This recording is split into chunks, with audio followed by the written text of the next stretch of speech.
आज है 1 अक्टूबर 2025 दिन बुधवार। चलिए देखते हैं मध्य प्रदेश की 25 फटाफट बड़ी खबरों को। सबसे पहले न्यूज को कहां से देख रहे हैं हमको कमेंट में बताना बिल्कुल ना भूलें। साथ ही साथ हमारे यूट्यूब चैनल को सब्सक्राइब करें एंड बेल आइकन को ऑल प्रेस करना बिल्कुल ना भूलें।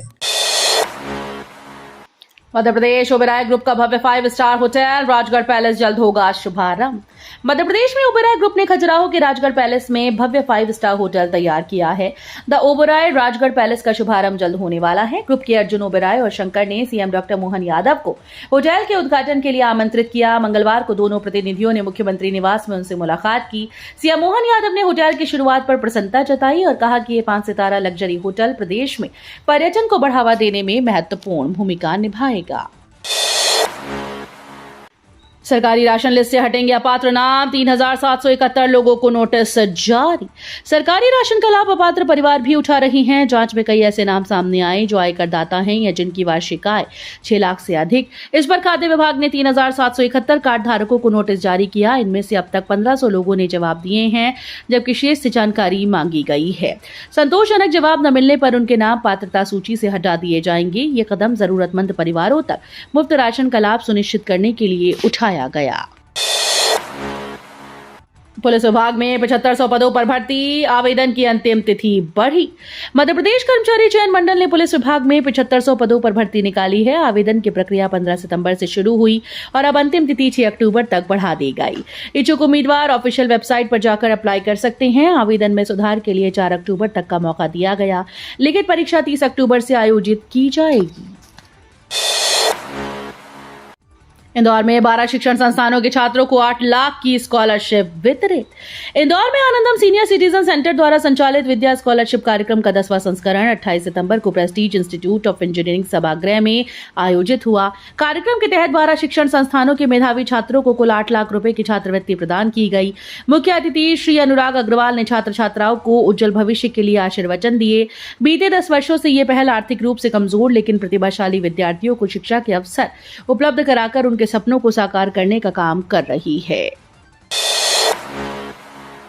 कमजोर छात्रों के लिए खुशखबरी, दशहरे के बाद स्कूल्स में शुरू होगी रेमेडियल क्लासेस। शिक्षा विभाग ने कमजोर छात्रों को मुख्य धारा में लाने के लिए बड़ा कदम उठाया। दशहरे की छुट्टियों के बाद प्रदेश भर के स्कूल्स में रेमेडियल क्लासेस शुरू होंगी। त्रैमासिक परीक्षा के परिणामों के आधार पर उन विद्यार्थियों की पहचान की गई जिनकी परफॉर्मेंस कमजोर रही। अक्टूबर के अंतिम सप्ताह से शुरू होने वाली इन कक्षाओं में बच्चों को विषयवार अभ्यास कराया जाएगा और कॉन्सेप्ट दोबारा समझाया जाएगा। एमपी बोर्ड के छात्रों को राहत, 2026-27 से ही अनिवार्य होगी अपार आईडी। एमपी बोर्ड की 10वीं और 12वीं कक्षा के छात्रों के लिए राहत भरी खबर है। बोर्ड ने परीक्षा फॉर्म में अपार आईडी भरने की अनिवार्यता इस वर्ष से हटाकर 2026-27 से लागू करने का निर्णय लिया है। यानी सत्र 2025-26 में जिन छात्रों की अपार आईडी नहीं बनी उन्हें फॉर्म भरते समय परेशानी नहीं होगी। जिनकी आईडी है वे उसे भर सकते हैं, जबकि बाकी इसे छोड़ सकते हैं। हेलमेट नियम पर एमपी सरकार सख्त, पुलिस को भी अनिवार्य। मध्य प्रदेश सरकार ने हेलमेट नियम को लेकर सख्त कदम उठाया। अब केवल आम नागरिक नहीं बल्कि पुलिस कर्मियों के लिए भी हेलमेट पहनना अनिवार्य है। आदेश के अनुसार मोटर व्हीकल एक्ट के तहत प्रत्येक पुलिसकर्मी को ड्यूटी के दौरान हेलमेट लगाना होगा। नियम न मानने पर चालानी कार्रवाई और ड्राइविंग लाइसेंस निरस्त किया जाएगा। इसके अलावा विभागीय कार्रवाई भी होगी। मध्य प्रदेश में मदरसों पर सख्त कार्रवाई, एनएचआरसी ने भी लिया संज्ञान। मध्य प्रदेश के कई जिलों में 27 मदरसों में करीब 556 हिंदू बच्चों को कुरान और हदीस पढ़ाने और धर्मांतरण की तैयारी करने के आरोप पर राष्ट्रीय मानवाधिकार आयोग ने संज्ञान लिया। आयोग ने प्रमुख सचिव स्कूल शिक्षा विभाग से 15 दिन में रिपोर्ट मांगी। भोपाल में भाजपा विधायक रामेश्वर शर्मा ने कहा कि राज्य सरकार और शिक्षा विभाग अब मदरसों की नियमित जांच करेंगे और नियम तोड़ने वाले मदरसों पर ताले लगाए जाएंगे। कोई भी मदरसा हिंदू, जैन, बौद्ध या सिख बच्चों को जबरन इस्लाम की शिक्षा नहीं देगा। पुलिसकर्मियों के रील बनाने और मोबाइल इस्तेमाल पर एचसी का निर्देश। मध्य प्रदेश हाईकोर्ट ने पुलिसकर्मियों की ड्यूटी के दौरान मोबाइल फोन और सोशल मीडिया के अत्यधिक उपयोग पर चिंता जताई है। कोर्ट ने राज्य पुलिस विभाग को निर्देश दिया कि इस संबंध में स्पष्ट नीति बनाई जाए। इसके तहत पुलिस अधिकारियों को ड्यूटी के दौरान मोबाइल के संभावित खतरों के बारे में जागरूक किया जाएगा। आपातकालीन स्थितियों को छोड़कर निजी इस्तेमाल पर प्रतिबंध रहेगा। हाईकोर्ट ने कहा कि यह कदम पुलिस कार्यकुशलता और सुरक्षा को सुनिश्चित करने के लिए आवश्यक है। मध्य प्रदेश सरकार की सोयाबीन भावांतर योजना। मध्य प्रदेश के सीएम डॉक्टर मोहन यादव ने सोयाबीन किसानों के लिए भावांतर योजना लागू करने की घोषणा की। इस योजना के तहत किसान अपनी फसल मंडियों में बेचेंगे और यदि उन्हें एमएसपी से कम कीमत मिलती है तो सरकार अंतर की भरपाई करेगी। योजना का लाभ पाने के लिए रजिस्ट्रेशन अनिवार्य है। अब रजिस्ट्रेशन की तारीखें सामने आ गई। किसान 10 अक्टूबर से 26 अक्टूबर तक रजिस्ट्रेशन करवा सकते हैं। इस पहल से किसानों को उनकी उपज का सही मूल्य मिलेगा। एमपी के 17 नर्सिंग कॉलेजेस को नहीं मिली मान्यता, सीट्स में बड़ी कटौती। मध्य प्रदेश के 17 नर्सिंग कॉलेजेस को इस साल मान्यता नहीं मिली है, जिसमें बीएससी नर्सिंग के छात्रों को बड़ा झटका लगा। 2025 सत्र में केवल 4 सरकारी nursing college GMC Bhopal, GMC Indore, GMC GM hospital Rewa और जीएमसी उज्जैन में दाखिला मिलेगा। 21 कॉलेजेस ने आवेदन दिया था, लेकिन सिर्फ इन्हीं को मान्यता मिली। पिछले साल राज्य में 1340 सरकारी सीटें थीं, जो इस साल घटकर केवल 515 रह गईं। दिवाली छठ पर यात्रियों के लिए पश्चिम मध्य रेल चलाएगा 6 स्पेशल ट्रेन। त्योहारों पर यात्रियों की सुविधा के लिए पश्चिम मध्य रेलवे ने 6 स्पेशल ट्रेन के संचालन का ऐलान किया है। इनमें से 5 गाड़ियां जबलपुर होकर चलेंगी। इन ट्रेन के मार्ग और संचालन की तिथि भी जारी कर दी गई और सीटों का आरक्षण शुरू हो चुका है। दीपावली और छठ पूजा पर बड़ी संख्या में यात्री घर लौटते हैं। ऐसे में नियमित ट्रेन में टिकट न मिलने वालों को राहत मिलेगी।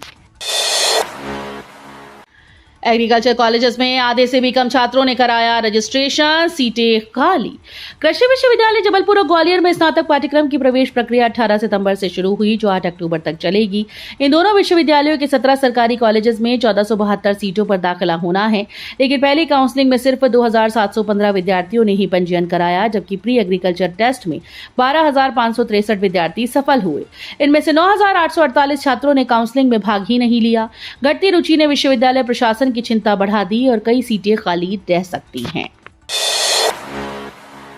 यूजीसी ने मध्य प्रदेश की 10 प्राइवेट यूनिवर्सिटीज को डिफॉल्टर घोषित किया। विश्वविद्यालय अनुदान आयोग ने मध्य प्रदेश के 10 निजी विश्वविद्यालय को डिफॉल्टर घोषित कर दिया। इसमें भोपाल और जबलपुर की 2 और इंदौर की 1 यूनिवर्सिटी शामिल है। यूजीसी ने कहा कि इन संस्थानों ने अधिनियम के तहत जरूरी जानकारी उपलब्ध नहीं कराई, न ही वेबसाइट पर सार्वजनिक खुलासा किया। इस कार्यवाही से छात्रों के सामने नया संकट खड़ा हो गया, क्योंकि उनकी डिग्री की विश्वसनीयता पर सवाल उठ सकते हैं। ग्वालियर में मतदाता सूची पुनरीक्षण, नागरिकता साबित करने होंगे 11 दस्तावेज। ग्वालियर जिले में मतदाता सूची की मैपिंग पूरी हो गई। रिपोर्ट के मुताबिक शहर में 80% और ग्रामीण क्षेत्रों में 65% मतदाताओं को पुनरीक्षण के दौरान अपनी नागरिकता के दस्तावेज दिखाने होंगे। निर्वाचन आयोग को ये रिपोर्ट भेजी जा रही है और जल्द ही राजनीतिक दलों के समक्ष रखा जाएगा। अक्टूबर में डोर टू डोर सत्यापन शुरू हो सकता है। उल्लेखनीय है कि प्रदेश में मतदाता सूची का गहन पुनरीक्षण 22 साल बाद किया जा रहा है, ताकि फर्जी नाम हटाए जा सके और सूची सटीक बने। एम्स भोपाल में लगी कोबास प्रो मशीन, 1 घंटे में होगी 2000 जांचें। भोपाल एम्स में मरीजों को जांच में हो रही देरी से राहत मिलेगी। यहां जैव रसायन विभाग में अत्याधुनिक Cobas pro advance integrated clinical biochemistry machine लगाई गई।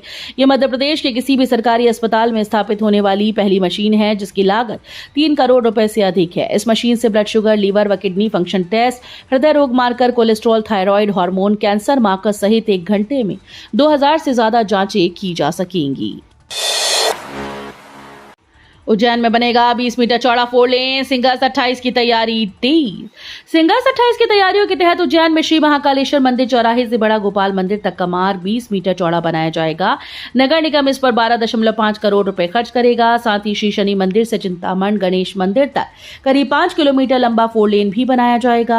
अपर मुख्य सचिव राजेश राजौरा की अध्यक्षता में हुई बैठक में इंदौर व उज्जैन संभाग के जिलों के लिए 1277 करोड़ से अधिक के कार्यों की अनुशंसा की गई है। भोपाल सहित प्रदेश भर के स्कूल्स में 1 से 3 अक्टूबर तक अवकाश घोषित। मध्य प्रदेश की राजधानी भोपाल समेत प्रदेश भर के सभी स्कूल में लगातार 3 दिन का अवकाश घोषित किया गया। 1 अक्टूबर को नवमी, 2 अक्टूबर को दशहरा, गांधी जयंती पर 3 अक्टूबर को छुट्टी रहेगी। स्कूल के द्वारा जारी सर्कुलर के मुताबिक ये दशहरा अवकाश है, जो 1 से 3 अक्टूबर तक रहेगा। लगातार 3 दिन की छुट्टी की घोषणा से बच्चे उत्साहित नजर आ रहे हैं। इस दौरान शैक्षणिक गतिविधियां बंद रहेंगी और विद्यालय 4 अक्टूबर से पुनः नियमित रूप से संचालित होंगी।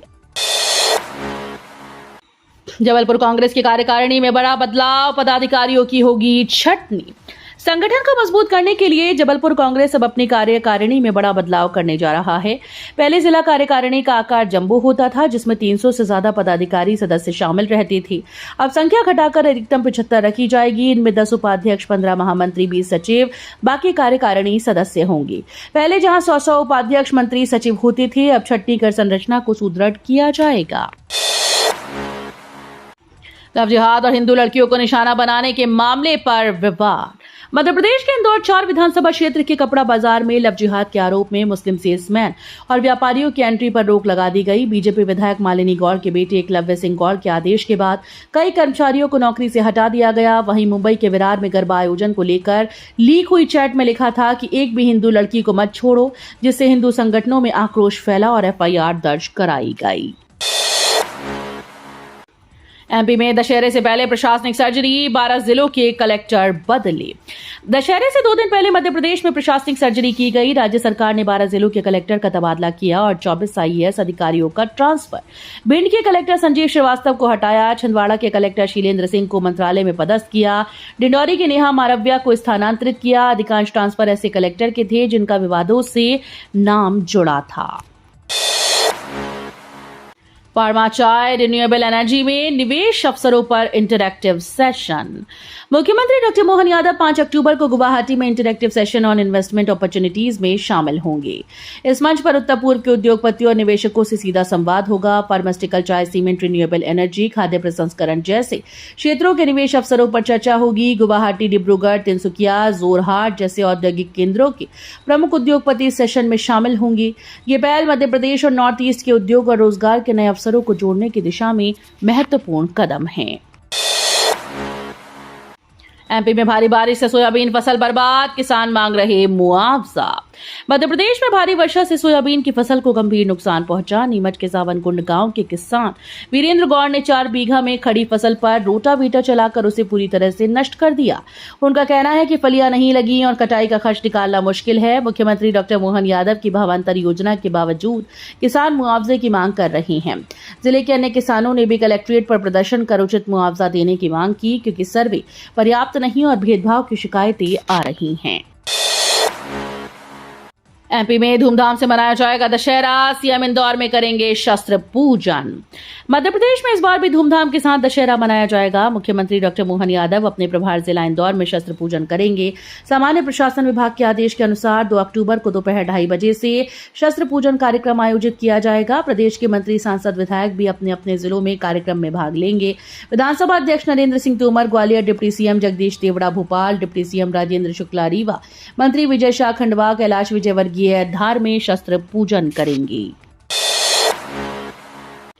मध्य प्रदेश चुनाव आयोग ने 6 राजनीतिक दलों को डीलिस्टिंग नोटिस भेजा। 8 अक्टूबर तक देना होगा जवाब। चुनाव आयोग ने मध्य प्रदेश के 6 राजनीतिक दलों को नोटिस भेजा। इसमें किसान राज पार्टी, समान आदमी समान पार्टी, समता विकास पार्टी, श्री जनता पार्टी, अधिकार विकास पार्टी, दलित विकास पार्टी शामिल हैं। आयोग ने यह कार्रवाई उन दलों के खिलाफ की जिन्होंने 2019 से कोई चुनाव नहीं लड़ा और पिछले 3 साल की ऑडिट रिपोर्ट नहीं सौंपी। इन दलों को 8 अक्टूबर तक जवाब देना और 13 अक्टूबर को सुनवाई में उपस्थित रहना अनिवार्य है। सितंबर में राजनीतिक दलों की डी लिस्टिंग प्रक्रिया शुरू हुई थी। वीडियो अच्छी लगी तो वीडियो करिए लाइक एंड चैनल को सब्सक्राइब कर बेल आइकन को और पर जरूर कर लीजिएगा।